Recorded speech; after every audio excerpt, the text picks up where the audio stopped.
जैसे संध्या काल में लगाया गया दीप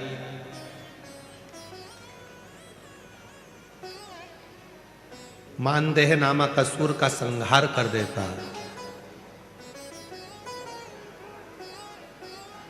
प्रतिदिन एक नियम बनाकर रखना चाहिए कि रोज शाम के समय पर अपने घर में प्रदोष काल के समय पर एक दीप जरूर लगाना चाहिए। और यदि बेलपत्र का वृक्ष है तो उस बेलपत्र के वृक्ष के सामने भी एक दीप अवश्य लगाना चाहिए।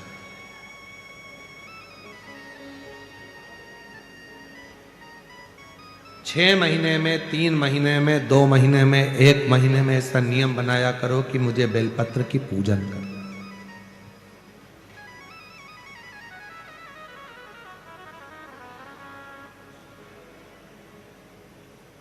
स्वयं माता लक्ष्मी जी ने भगवान नारायण को पाने के लिए बेलपत्र का पूजन किया।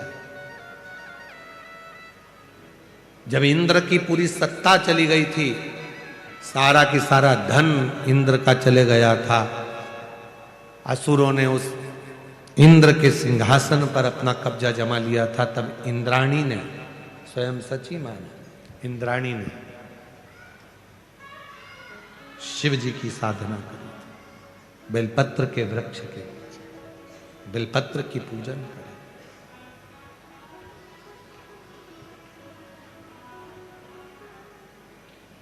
कभी दिल कर जाए तुम्हारा तो कभी महीने में, 1.5 महीने में, 2 महीने में बेलपत्र के पेड़ के नीचे जल लेकर बैठो। बेलपत्र के वृक्ष के नीचे दूध नहीं चढ़ाना, बेलपत्र के वृक्ष के नीचे दही नहीं चढ़ाना, शहद भी नहीं चढ़ाना। बेलपत्र के वृक्ष के नीचे जब आप बैठते हैं, बेलपत्र पूजन का एक विधान होता है कि जब हम बेलपत्र की पूजन करते हैं तो 2 कलश पानी के भरे हुए, एक अपने सीधे हाथ की ओर, एक उल्टे हाथ की ओर रखा जाता है। पूजन की थाली बीच में रखी जाती है। 2 बत्ती का, लंबी बत्ती का, 2 बत्ती लंबी घी की जलाई जाती है। लंबी बत्ती बेलपत्र के वृक्ष के नीचे 2 बत्ती लंबी जोड़ा बनाकर उसको जलाया जाता है।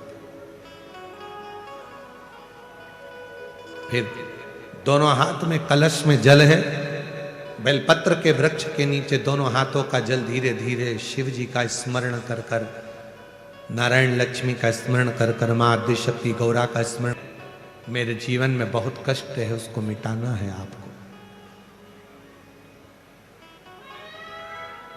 शिव आपसे प्रसन्न होते हैं, वैसे मेरी जिंदगी भी प्रसन्न करना है आपको। जल चढ़ाकर दोनों पात्रों का थोड़ा थोड़ा जल कलश में बचा लेना है, पूरा पात्र खाली नहीं करना है, दोनों को वापस रखना है। और थोड़ी सी हल्दी पीसी हुई शिव जी के उस बेलपत्र पर लगाएं, थोड़ा कुंकुम वो भी बेलपत्र पर लगाएं। 7 दाने अक्षत के, केवल 7 दाने अक्षत के बेलपत्र को छुआकर अपनी थाली में रख लें।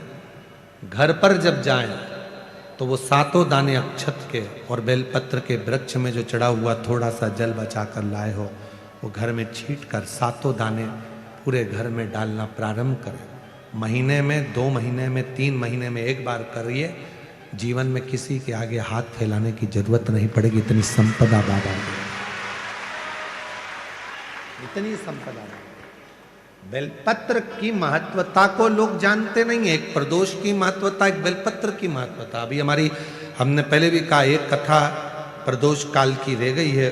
एक बार हम दिल्ली बाच रहे थे पर वो पूरी नहीं हो पाई क्योंकि पानी आ गया था। हम प्रयास कर रहे हैं उस कथा को कुबेरेश्वर धाम पर, क्योंकि उसमें प्रदोष काल की कथा में टेंट नहीं लगता। वो प्रदोष काल की जो कथा होगी सीहोर कुबेरेश्वर धाम में, उसमें टेंट नहीं लगेगा, उसको खुले मैदान में बांचना पड़ता।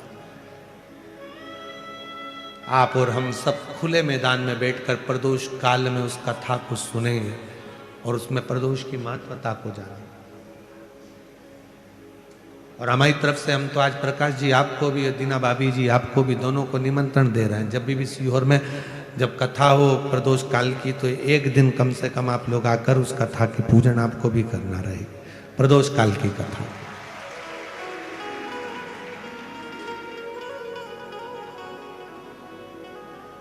अभी तो नहीं है, पर जब भी तारीख निश्चित होगी, साल 2 साल में, जब बाबा कृपा करेगा तब उसको रखेंगे।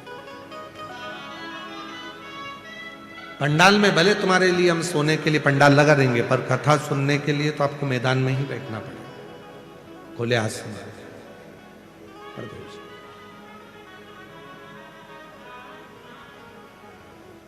शिव तत्व को जान, बेलपत्र की महत्वता को जिसने जान लिया, आज लोग बेलपत्र को जान रहे हैं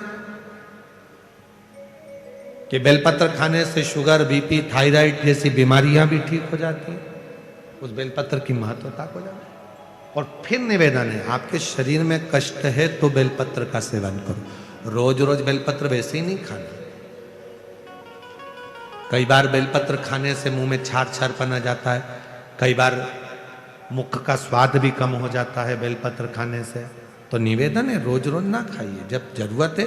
और जरूरी नहीं कि आप 3 पत्ती यहाँ से जो बेलपत्र दी जाती है, 7 दिन तक जो रोज एक बेलपत्र दी जाती है, वो तो खाने के लिए दी जाती है। पर समापन के दिन की बेलपत्र तो खाने की नहीं रहती, उसको तो ले जाकर लोग लाल कपड़े में बांध अपने घर में रख देते हैं तिजोरी में। आखिरी दिन की बेलपत्र तो वैसे भी तिजोरी का भंडार के लिए होती है। तो जो बेलपत्र होती है, जरूरी नहीं कि तुम पूरी बेलपत्र खाओगे तो दवाई असर करेगी। बेलपत्र का अग्रण्य भाग का थोड़ा सा पत्र भी यदि हम पा लेते हैं, उसको ग्रहण करते हैं, तो वो भी उतना असर करता है। और रोज खाने की जरूरत नहीं है। रोज अगर शिव मंदिर जा रहे हो, शिवालय जा रहे हो, शंकर जी के मंदिर जा रहे हो, देवालय जा रहे हो, तो बेलपत्र लाओ, वहां से मना नहीं है। उसको इकट्ठा करो, एकाग्रित कर कर सुखा लो। सुखाकर रोज शिव जी की चढ़ी हुई बेलपत्र को सुखाकर फिर उसका चूरा बना लो। जब तुम्हें लगे कि शुगर गड़बड़ हो रही है, बीपी गड़बड़ हो रहा है, थायराइड गड़बड़ हो रहा है, तो एक चुटकी उसमें से लेके निगल लो, पानी पी लो। बाबा की कृपा से आधा घंटा 1 घंटे में वो sugar, BP, thyroid sub level में आना प्रारंभ हो। उस बेलपत्र की महत्वता को जिसने जाना, कभी कुबेरेश्वर धाम जाओ तो कुबेरेश्वर बाबा के धाम पर जो 200-300 साल पुराना, जो 300 साल के ऊपर पुराना बट वृक्ष है, जहाँ बाबा बैठे हैं, बटकेश्वर महादेव, उसका दर्शन करो। उस पेड़ की छांव में बैठकर बाबा का मंत्र जाप करो। अभी अभी हमने थोड़ा सा उसको बंद कर दिया था, क्योंकि वहाँ बाबा के जोड़ा घूम रहा था तो वो शरीर पर चढ़ जाता था, इसलिए अभी स्थान पर वहाँ जाना थोड़ा बंद कर दिया था, पर पुनः वापिस उसको खोल दिया। बेलपत्र की वाटिका है छोटी सी, उस बेलपत्र की वाटिका के पास में बैठकर भगवान शिव का नाम उच्चारण करो, नाम स्मरण। शिव भक्ति करो जहां तक हो सके, शंकर की अविरल भक्ति को धारण करो।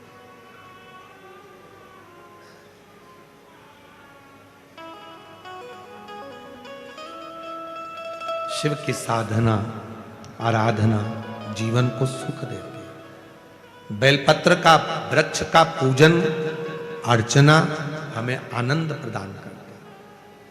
हेती और प्रहेती में से प्रहेती का विश्वास दृढ़ हो गया, और इतना विश्वास दृढ़ हुआ कि प्रहेती अब गलत काम नहीं करता, श्रेष्ठ कर्म करता। एक बार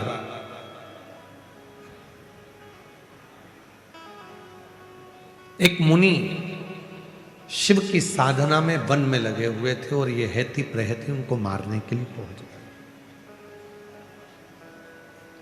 जब हम कोई अच्छा कार्य करते हैं, श्रेष्ठ कर्म की ओर हम आगे बढ़ते हैं, तो कहीं ना कहीं थोड़ी ना थोड़ी तकलीफें जीवन में आती जरूर है। और जो पूर्व में हम कर कर आए हैं, उसका भोग भी तो हमको ही भोगना है, कोई दूसरा थोड़ी ना भोगेगा। कि मत बुरे कर्म कर बंदे, वरना पछताएगा। भगवान की आंखों से तू बच नहीं पाएगा। तू बच नहीं पाएगा। अरे ओ अज्ञानी मत कर नादानी, तेरे कर्म का फल भी तू ही पाएगा। जैसा किया तूने तेरे आगे आएगा। मत बुरे कर्म कर बंदे वरना पछताएगा। भगवान की आंखों से तू बच नहीं पाएगा। तू बच नहीं पाएगा। अपने कर्म का भोग अपने को खुद भोगना है, कोई दूसरा नहीं भोग सकता, कोई दूसरा नहीं भोगेगा। इसीलिए कहते हैं कि घर के प्रत्येक सदस्य को मंदिर जाने की आदत लगाओ, एक लोटा जल चढ़ाने की आदत लगाओ। कौन का भाग्य क्या है, कौन का कर्म क्या है, किसको मालूम।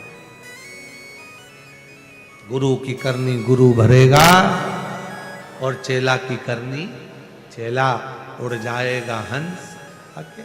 तुम जैसा कर्म करोगे वैसा तुम्हें भोगना, कोई दूसरा तो नहीं भोगने वाला। आम का पौधा लगाओ और सोचो कि इसमें बमूल लगे या ना लगे, आम आम ही लगेगा, बमूल बमूल ही लगेगा।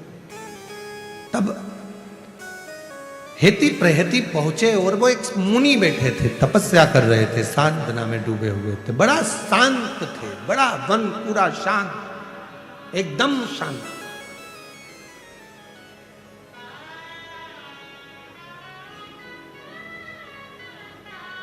पहुंच गए हेती प्रहेती,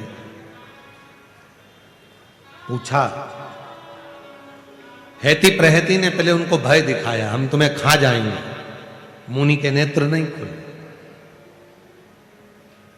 फिर भय दिखाया, हम तुम्हें खा जाएंगे। मुनि नेत्र नहीं खुले। एक झलक के लिए जो मुनि तपस्वी साधक सन्यासी संत तप करते हैं, साधना करते हैं, वो एक क्षण के लिए शिव आता है और आकर आशीर्वाद देकर थोड़ा सा, क्योंकि वो आता है तो आप व्यक्ति समझ नहीं पाते, एक क्षण के लिए आता।